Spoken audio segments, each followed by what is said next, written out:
आज हम आपको बताएंगे देसी गाय के गोबर की धूप किस प्रकार बनती है। ये गोबर हमने एकदम बद्रीनाथ में जो गायें हैं उनसे मंगाया है। ये जो शहर में गायें होती हैं उनके गोबर पे बड़ी अजीब सी गंध आती है, वो अच्छी नहीं लगती है मुझे ये, क्योंकि यहाँ की गायें भूसा वगैरह ही खाती है। जो बद्रीनाथ की गायें हैं वो घास खाती है, जड़ी बूटियाँ खाती, इसलिए औषधीय गुण प्रचुर मात्रा में पाए जाते हैं। ये देखिए, ये एकदम बद्रीनाथ की गायों का गोबर है और जो बद्री नस्ल की गायें होती हैं उनका गोबर है ये। तो ये मैंने गांव से मंगाया है, माँ ने भिजवाया था। इनका मैं बनाऊंगी धूप। ये फूल ला रखे हैं और ये मैंने सुखा के इनको पीस लिया है मिक्सी में, और इसमें मैं बहुत कुछ चीज़ें डालूंगी और भी।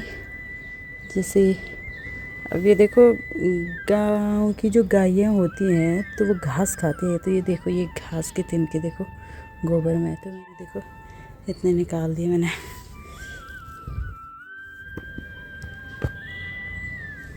इसका जो धूप बनता है तो जो इसकी खुशबू आती है, उस खुशबू से बाहर के इधर उधर जो देवी देवता भी होते हैं अन्य घरों में, वो भी हमारे घर आते हैं इस सुगंधित को सूंघने के लिए।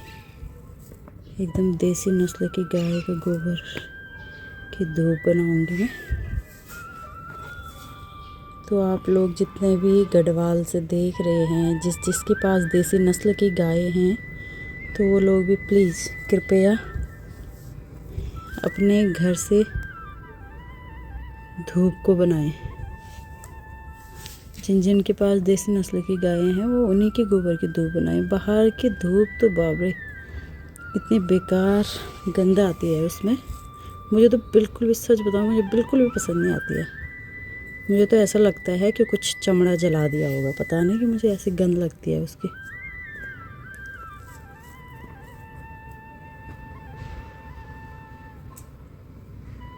तो मुझे ही पसंद नहीं आ रहा है तो परमात्मा को कैसे पसंद आएगा फिर, बताओ ज़रा। जिन्होंने बनाया ही नहीं ऐसे धूप, ऐसे मतलब वो वाली जो मार्केट में आती है।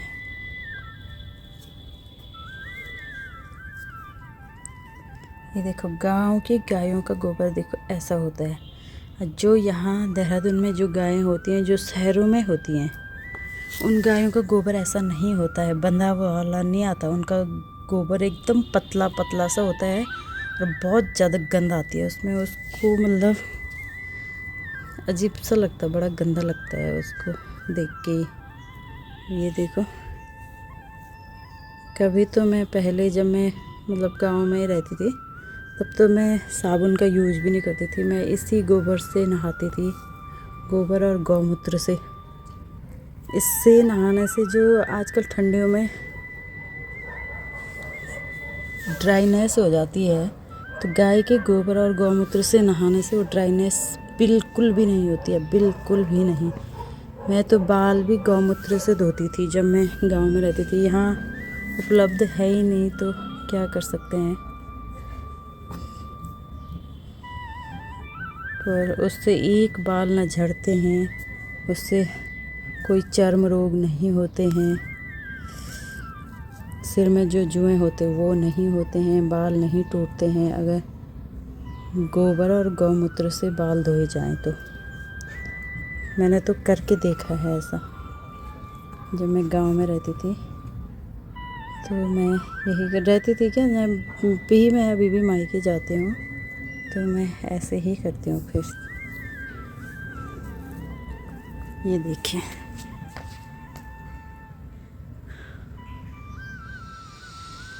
ये देखिए, ये मैंने जटामासी डाली और ये है भीमसेनी आरती कपूर।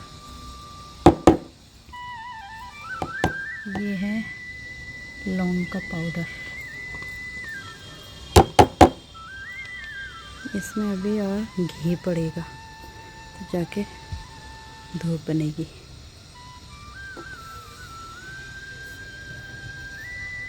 हमने इसमें घी डाल दिया है और अब इस सबको मिक्स कर रहे हैं।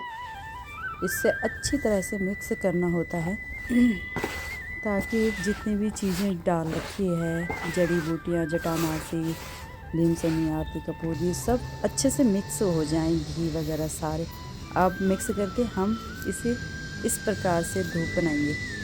अब धूप तो बने नहीं फिर मैंने ये छोटे छोटे से कंडे बना दिए, क्योंकि ये जब सुबह मतलब पूजा करते हैं घर में तो उस समय हवन में काम आते हैं, तो मैंने कंडे बना दिए। अब मेरी सासू जी आएंगे, वो बताएंगे कैसे धूप बनती है। हाँ हाँ हाँ, तुम दो बड़ा में कटोरे बनो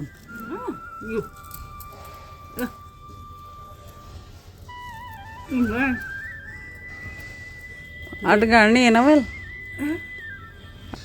छोट छोट ज़्यादा मोटा ना बड़े वो शुक्ला नहीं जल्दी फिर ये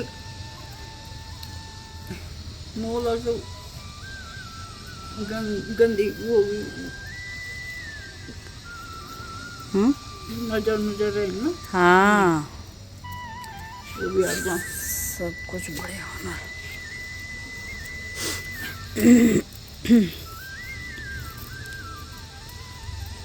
नजर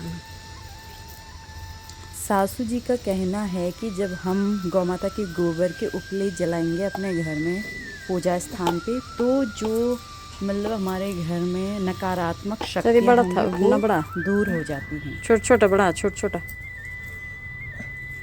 बड़ा बड़ा तो वो छोटा छोटा बड़ा रोज आता है चना हो क्या। हेलो गाइस, धूप तो नहीं बनी पर कंडे बना दिए हमने, क्योंकि बहुत मेहनत लगी, बहुत गर्मी हो रही थी। मैं और मेरी सासू जी ने बनाया, कंडे बन चुके हैं। पर बनाते समय इतनी सुंदर खुशबू आ रही थी, क्या बताएं। अभी पूरा हुआ हमारा काम। जब हम कंडों को अपने देवस्थान में जलाएंगे तो बहुत अच्छी सकारात्मक ऊर्जा हम सबको मिलेगी। और जिन जिन को ये आस पड़ोस में जितने भी लोग यह गंध महसूस करेंगे तो उन्हें भी उच्च कोटि की ऊर्जा महसूस होगी। और सभी लोग हमारी वीडियो पे कमेंट करें, शेयर करें और हमारे चैनल को सब्सक्राइब करें। गौ माता, राष्ट्र माता, माँ।